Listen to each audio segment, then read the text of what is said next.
As soon as more of the bad actors can be dismissed, the better it looks for Bitcoin because of its complete decentralization and the qualities that make it digital gold. So regulation is actually good for Bitcoin because among all the cryptocurrencies, Bitcoin is going to emerge as the gold standard.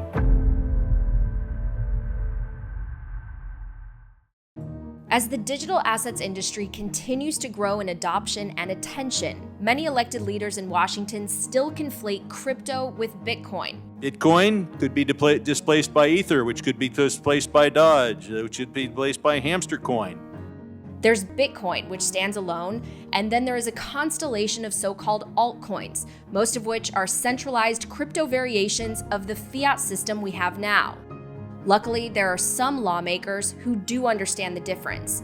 Chief among them is Senator Cynthia Lummis from Wyoming, who we sat down with to discuss the current state of crypto regulation. What really helped you understand and sort of crystallize for you that not only is this a powerful tool for freedom, savings, human rights even, but that it also maybe can't be stopped? Well, I love that it can't be stopped. Especially because I'm concerned about our national debt. I'm concerned about inflation. We really need to look at assets that are going to be there for the long term. And that's why, to me, it's actually comforting to know that Bitcoin is there. Senator Lummis previously served as state treasurer of Wyoming, which is rich in natural resources and home to an active mining industry, giving her an appreciation of commodities and hard assets, and a healthy skepticism of reckless monetary policy. When I was in the U.S. House, Ben Bernanke was Fed chair. And at a public hearing, we said, when is our debt so big that it becomes unsustainable?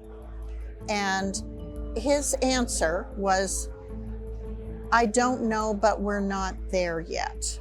And I have heard multiple Federal Reserve chairmen say that. I fear that we're getting there and that we're getting there fast. But what we don't know is when we get there, what's on the other side of that point of no return? Nobody really knows. So one of the things that gives me comfort is that the Bitcoin infrastructure is getting stronger and more reliable and hardened. So if we actually hit the point of no return with the US dollar, Bitcoin can underpin it.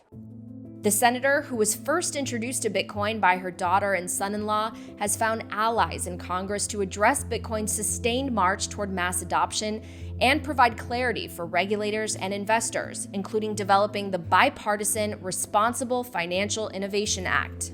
I know you're working with Democrat Senator Kirsten Gillibrand on a piece of legislation to bring some more regulatory clarity. Can you update us on the status? Well, this is a very comprehensive piece of legislation, probably too comprehensive for the bill to pass. But what that does is give us more time to get more input on the bill. And please do, we encourage people to give us feedback. While Senator Lummis is a staunch Bitcoiner, the recent Ethereum merge, marking that cryptocurrency's move into a proof-of-stake protocol, has drawn new scrutiny to the industry as a whole. The saga over crypto regulation continues. Last week, SEC Chair Gary Gensler said that using proof of stake could cause a token's blockchains to be considered securities. And that's a label that many in the digital asset industry have been trying to avoid because of the increased regulatory requirements and oversight that comes with. One of the interesting things that's happening is that while Ethereum has touted the advantages of being a proof of stake as opposed to proof of work, I think that there's very little understanding of how that can affect its more centralized approach. And one of the people who I think really understands that is Gary Gensler, who's the head of the SEC. Many of these tokens offer the investing public, or the investing public is hoping, I should say, hoping for a return. Just like when they invest in other financial assets we call securities. And many of these financial assets crypto financial assets have the key attributes of a security. Some, like Bitcoin, and that's the only one, Jim, I'm going to say, my predecessors and others have said they're a commodity. We kind of got this information from the SEC that, well, actually, we think everything other than Bitcoin is a security.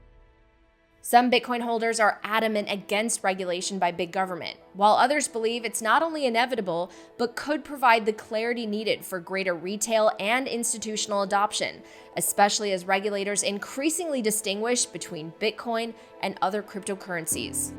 Bitcoin will actually benefit by having some of the bad actors regulated, disclosed, and out of the scene.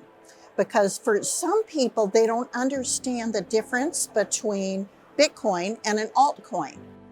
There are a lot of altcoins that are just fraudulent. They are scams. So they should be under the control and jurisdiction of the SEC. As soon as more of the bad actors can be dismissed, the better it looks for Bitcoin because of its complete decentralization and the qualities that make it digital gold. So regulation is actually good for Bitcoin because among all the cryptocurrencies, Bitcoin is going to emerge as the gold standard.